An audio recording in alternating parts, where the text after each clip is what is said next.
Big Boss Malayalam season 5-ന്റെ വിജയിയും ചലച്ചിത്ര സംവിധായകനുമായ Akhil Marar Bigg Boss season 6-ന്റെ അണിയറ പ്രവർത്തകർക്കെതിരെ അതിരൂക്ഷമായി പ്രതികരിച്ച് രംഗത്ത് കഴിഞ്ഞ ദിവസം വന്നിരുന്നു. ലൈംഗിക ചൂഷണവും സാമ്പത്തിക ചൂഷണവും അടക്കം ബിഗ് ബോസിൽ നടക്കുന്നുണ്ടെന്ന് പറഞ്ഞ് അതിരൂക്ഷമായാണ് അദ്ദേഹം പ്രതികരിച്ചത്.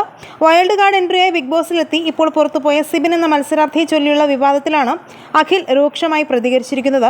സിബിനെ ഡ്രഗ്സ് നൽകി മനോരോഗിയാക്കി എന്നാണ് ബിഗ് ബോസ് അണിയറ പ്രവർത്തകർ ശ്രമിച്ചതെന്നും അതിഗുരുതരമായ ആരോപണവും അഖിൽ മാരാർ ഉന്നയിച്ചിട്ടുണ്ട്. അഖിൽ മാരാരുടെ വീഡിയോ അതിൻ്റെ പ്രസക്ത ഭാഗങ്ങളും ഇതിനോടകം തന്നെ വൈറലായി കഴിഞ്ഞു.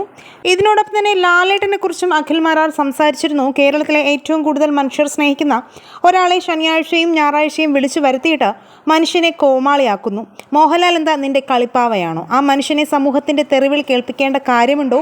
എന്നാൽ ഇപ്പോൾ ഈ വാർത്തയോട് പ്രതികരിച്ച് ലാലേട്ടൻ പറഞ്ഞു എന്ന തരത്തിൽ പല ഓൺലൈൻ ചാനലുകളിൽ നിന്നും വാർത്തകൾ പുറത്തു വരുന്നുണ്ട്. അദ്ദേഹത്തിൻ്റെ വാക്കുകൾ ഇങ്ങനെ: ഇതിനു മുൻപും ബിഗ് ബോസ് ഷോയെക്കുറിച്ച് പലരും പല വിമർശനങ്ങൾ പറഞ്ഞിട്ടുണ്ട്. അന്നൊന്നും ഷോ നിർത്തിവെക്കേണ്ടി വന്നിട്ടില്ല.